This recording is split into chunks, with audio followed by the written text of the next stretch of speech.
Lo que vamos a hacer ahora es mostrar cómo podemos utilizar métodos numéricos nuevamente para obtener un estimador de máxima verosimilitud cuando no tenemos una solución analítica para el estimador. Entonces, lo que nos dice nuestra receta es que para obtener el estimador de máxima verosimilitud, lo que tendríamos que hacer es simplemente maximizar esta expresión de acá.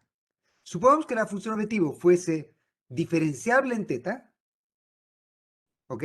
Entonces tendríamos que derivar esto respecto a teta, igualar eso a cero y encontrar el teta gorro que nos resuelve esa condición de primer orden. Y ese sería el estimador de máxima verosimilitud. Pero supongan que lamentablemente esta log likelihood es muy no lineal en el vector de parámetros. Por lo tanto, la primera derivada va a ser también no lineal en el vector de parámetros y por lo tanto encontrar el vector de parámetros que resuelva ese sistema no lineal de ecuaciones va a ser complicado. De hecho, no se va a poder hacer analíticamente. No va a haber una solución analítica. Con lápiz y papel no vamos a poder hacerlo. Por lo tanto, entonces, tal como hemos hecho en el caso de Nonlinear Squares, lo que voy a hacer ahora es presentarles un método para intentar encontrar el estimador de máxima verosimilitud utilizando métodos numéricos. Y para eso lo que vamos a hacer es ahora presentar el segundo algoritmo computacional para tratar de obtener el estimador de máxima verosimilitud. Y ese va a ser el algoritmo que vamos a llamar el método de Newton-Raphson. ¿Ok? Newton es por nuestro querido amigo Newton, el mismo Newton de la manzana, el mismo Newton de Newton, el mismo Newton que cambió la historia del planeta Tierra. ¿Ok? Y entonces este método lo que hace básicamente es lo siguiente. Recuerden que recuerden que el problema que tenemos es que queremos en teoría encontrar el estimador que nos maximice la función objetivo, pero la función objetivo es una función que es muy no lineal en el vector de parámetros y por lo tanto las condiciones de primer orden son también muy no lineales. Recuerden el pequeño truco que hicimos cuando utilizamos Gauss-Newton. ¿Cuál es el pequeño truco? El pequeño truco que hicimos con Gauss-Newton fue que hicimos una aproximación de primer orden a esta nuestra función m, si se acuerdan, la función de la esperanza condicional. ¿Para qué? Para que con ello obtengamos un valor de la función objetivo, en este caso la suma de cuadrados de residuos, que sea cuadrática en el vector de parámetros. Como era cuadrática en el vector de parámetros, la condición de primer orden iba a ser lineal en el vector de parámetros y por lo tanto íbamos a poder obtener una solución analítica en ese caso. Entonces Newton-Raphson nos dice, hagamos lo mismo, solo que ahora tomemos a toda la función de verosimilitud. Y lo que hacemos ahora entonces es, hagamos una aproximación de segundo orden a la función de verosimilitud.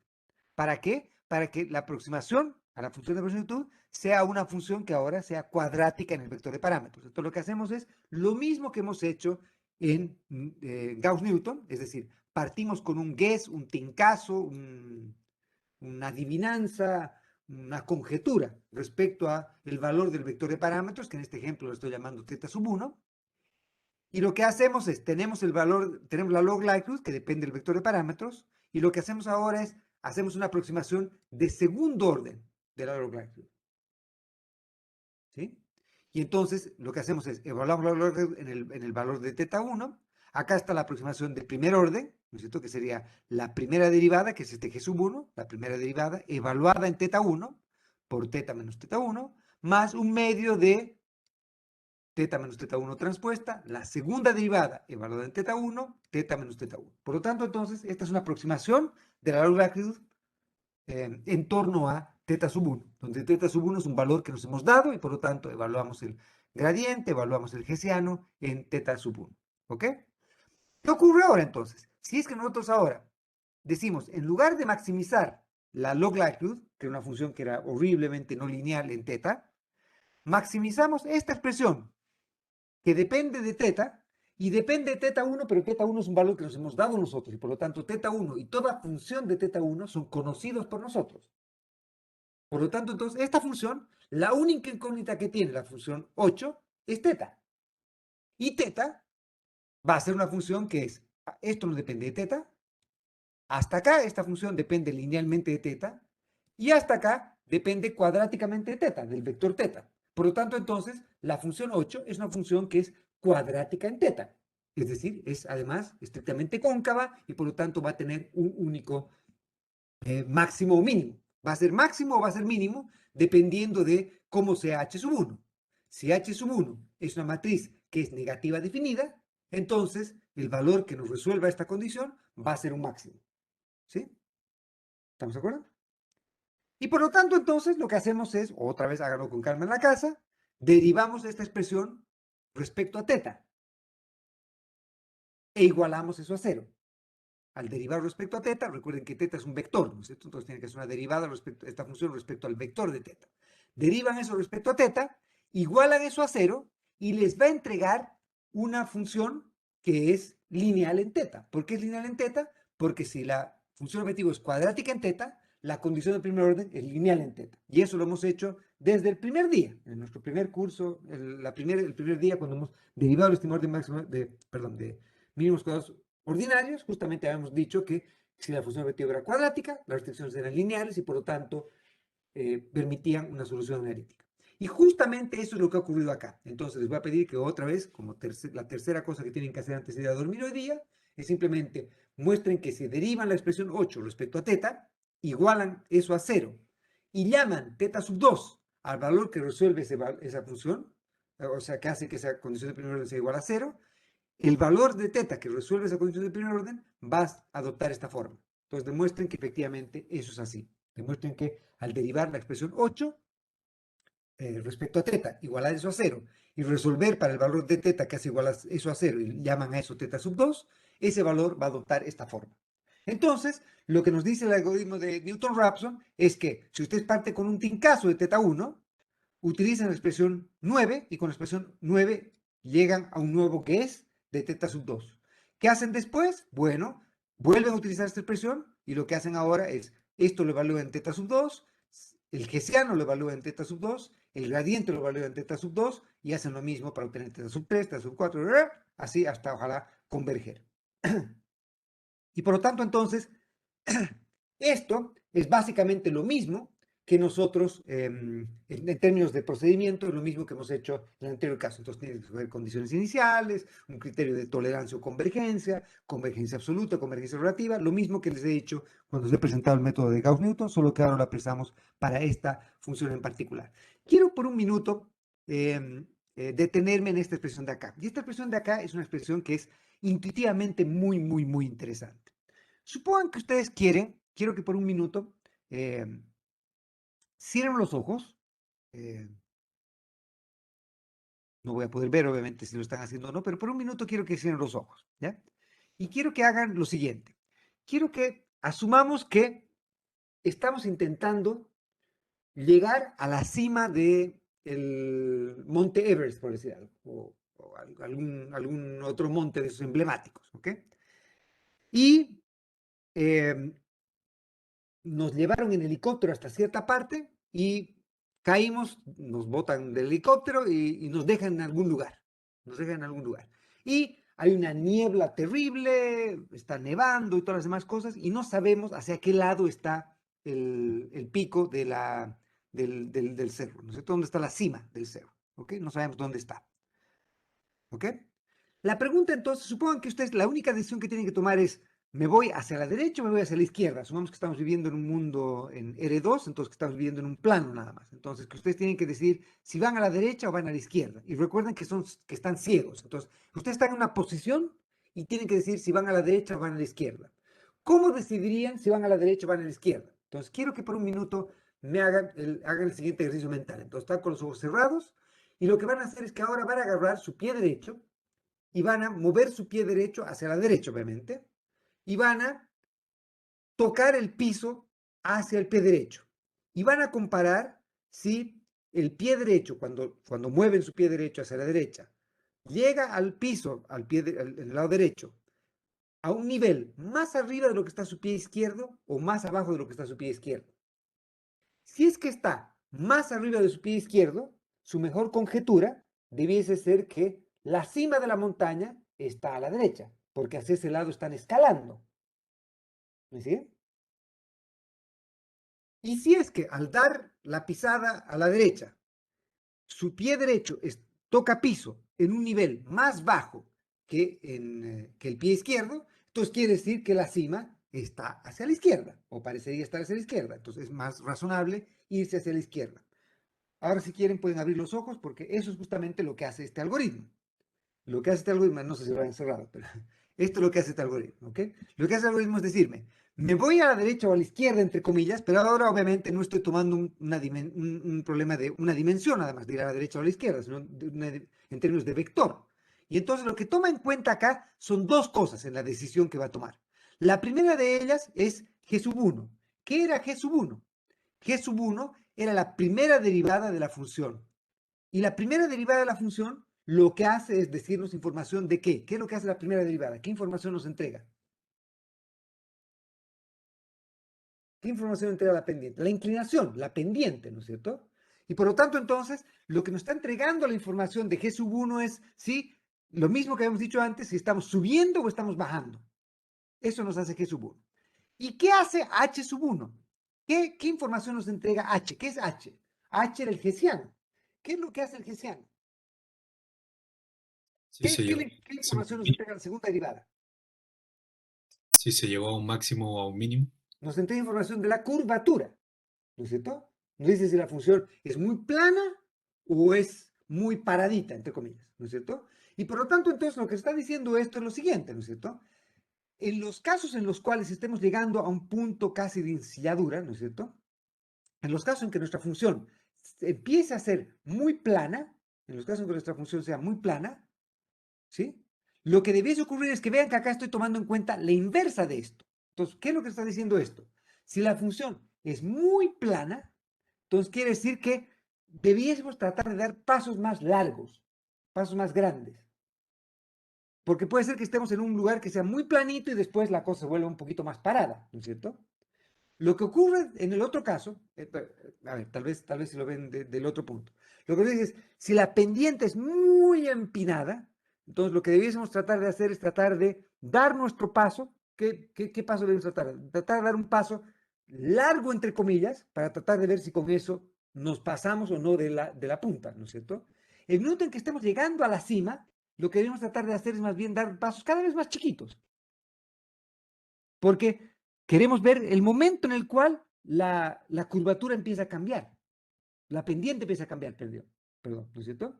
Entonces, si damos un paso muy largo, puede ser que que nos pasemos de largo. Entonces, queremos, cuando estamos empezando a acercarnos al punto en el que parecería ser que estamos llegando a un máximo, entonces queremos dar pasos cada vez más chicos. Entonces, lo que hace justamente el algoritmo de Newton-Raphson es combinar estas dos cosas. Nos dice la dirección y el ángulo, el tamaño y el ángulo del paso, entre comillas, que tenemos que dar para hacer esto. Entonces, déjenme mostrarles un ejemplo de esta cosa de acá.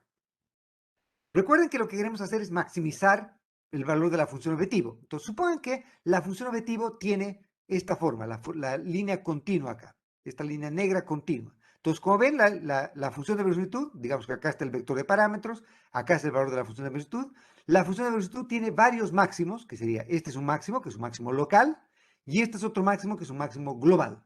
Y tiene varios mínimos. Este es un mínimo y este es otro mínimo. ¿Estamos de acuerdo? Lo que hace Newton-Raphson entonces es lo siguiente, me dice, partan con un guess. Entonces, supongamos que nuestro guess es que decimos que el valor de teta es 1. Ya partimos con este, o lo que sé, por acá. Este es el valor de teta que nos estamos dando como guess. Entonces, lo que hace el algoritmo es, nos dice, bueno, hagan una aproximación, va a ser en torno a este punto, va a ser una aproximación de segundo orden al valor de la función objetivo. Entonces, en lugar de maximizar la línea negra continua, lo que hace es que me hace creer que la función objetivo en realidad es la línea verde discontinua de acá. ¿Me sigue? Ha hecho una aproximación cuadrática en torno a este punto. ¿Sí? Y lo que me dice ahora es, bueno, maximice esta función, la función verde, no la función negra, sino la función verde. Y obviamente, como esta función es cuadrática, va a tener un máximo y este máximo va a estar acá. ¿Qué hacemos después? Bueno, en ese nuevo punto, volvemos a hacer una aproximación de segundo orden. Hacemos otra aproximación de segundo orden, pero ahora en torno a este nuevo punto. ¿Me siguen? Y lo que ha ocurrido ahora es que la función objetivo ahora se va a empezar a parecer mucho a la línea negra y va a empezar a converger al máximo. Entonces, si partimos en esta zona, maravilla enmascarada. Lamentablemente, supongamos que hemos partido a este lado. Si partimos a este lado, la aproximación cuadrática a la función objetivo nos va a volver una función que va a ser de esta forma. En lugar de ser así, va a ser una función de esta forma. porque en este lado la función tiene esta curvatura. ¿Me siguen? Y por lo tanto, entonces, la aproximación de segundo orden va a ser de esta forma y me va a llevar a este punto de acá, este punto de acá y este punto de acá. En lugar de llevarme un máximo, me va a llegar a un mínimo. Si hubiésemos partido por acá, va a ser una aproximación de segundo orden, y va a llegar a este, y este va a ser su máximo. Pero ese máximo va a ser un máximo local. Y por lo tanto, no debiese ser la solución. Entonces, este gráfico nos resume varios de los problemas que podemos enfrentar. El primer problema que podemos enfrentar es que el tincazo que le hemos dado nos lleve a una minimización en lugar de una maximización. Y por lo tanto, entonces, si hacemos Newton-Raphson sin garantizar que estamos buscando un máximo, que es lo que estamos buscando, entonces puede ser que converjamos a algo que sea cualquier cosa menos una solución, que sea un mínimo en lugar de ser un máximo.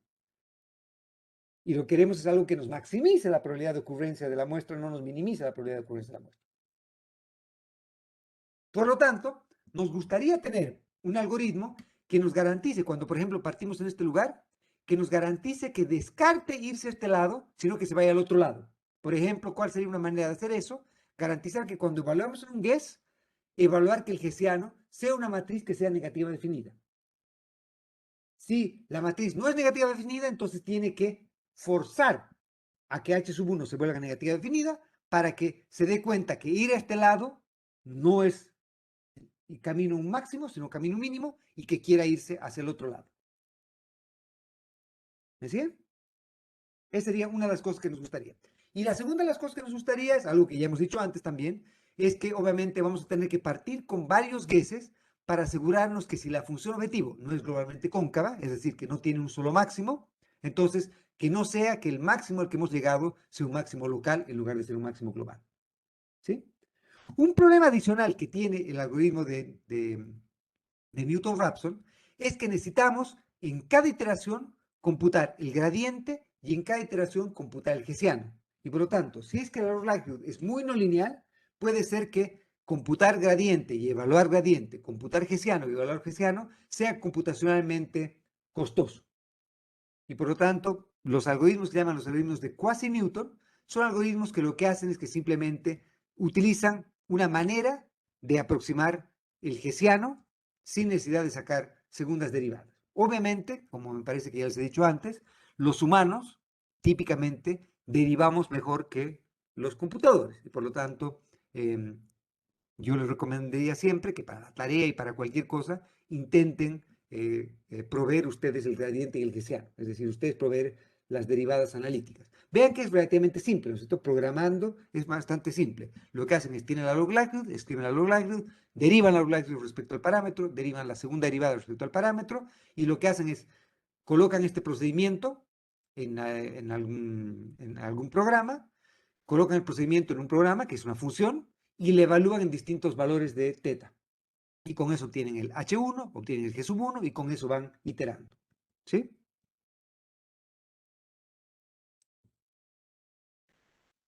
Bien. Déjenme entonces ahora terminar este punto, antes de entrar a las aplicaciones, para discutir algo respecto a lo que vamos a llamar el estimador de cuasi máxima longitud. En la vida real, nadie, que yo sepa, hace máxima longitud. Si alguien les ha dicho que ha hecho máxima longitud, o no sabe lo que ha hecho, o le está tomando el pelo, o quiere tomarles el pelo. Entonces, lo primero que tienen que hacer es asegurarse de entender si esa persona es un farsante o solamente un ignorante. ¿No es cierto? Un farsante es alguien que sabe que le está mintiendo, y un ignorante es alguien que no sabe que le está mintiendo, pero que no está haciendo lo que está diciendo.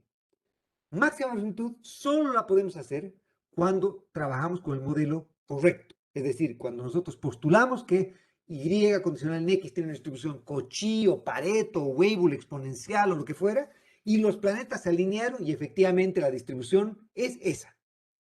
En la vida real, típicamente no sabemos si es la distribución y típicamente lo que hacemos es aproximar eso con algún modelo. A veces esa caricatura va a ser una caricatura razonable y otras veces una caricatura no muy razonable. Por lo tanto, típicamente no trabajamos con modelos bien especificados y por lo tanto, típicamente no trabajamos con máxima longitud. El estimador que resulta de un modelo que está potencialmente mal especificado se llama el estimador de cuasi máxima longitud o el estimador de pseudo máxima verosimilitud. Y por lo tanto, entonces, en la vida real, típicamente ustedes no trabajan con máxima verosimilitud, sino con cuasi máxima verosimilitud o pseudo máxima verosimilitud. Y les voy a ahora presentar un ejemplo de un estimador con el que hemos crecido, nacido, etcétera, que es nuestro viejo y querido amigo del estimador OLS, el estimador de mínimos cuadrados ordinarios.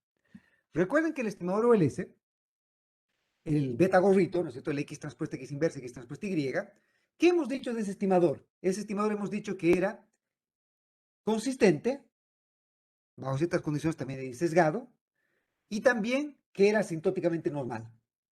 Para todas esas tres condiciones, ¿requeríamos o no requeríamos el supuesto de normalidad de los errores? No lo queríamos. Para ninguno de esos supuestos requeríamos el supuesto de normalidad de los errores. Los errores podían tener la distribución que quieran, pero el estimador OLS iba a ser de todos modos consistente y asintóticamente normal. Lo mismo ocurre con el estimador de mínimos cuadrados no lineales. Entonces, supongan que en la vida real su modelo es Y es igual a X beta más U y que los U's no son normales, pero ustedes no conocen la distribución de los U's. Entonces, como no conocen la distribución de los U's, ustedes no pueden postular la distribución de los U's y por lo tanto no pueden hacer máxima verosimilitud, porque para eso necesitan saber la distribución de los U's. Sin embargo, ustedes saben que el estimador OLS, el viejo y querido amigo, es consistente y asintóticamente normal, aunque los U's no sean normales.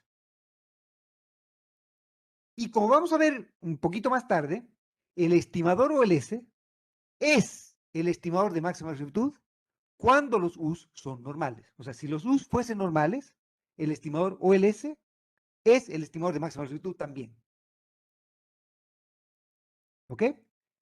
Entonces, si los U's fuesen normales, el estimador OLS sería el de máxima verosimilitud. Si los U's no son normales y no conozco la distribución de los U's, yo podría de todos modos decir, voy a hacer un estimador OLS y el estimador OLS, como yo sé que el estimador OLS es el estimador que resulta de asumir, en este caso incorrectamente, que los U's son normales, pero si yo asumo que los U's son normales y yo maximizo esa función de verosimilitud, el valor que maximice la función de verosimilitud va a ser el estimador OLS.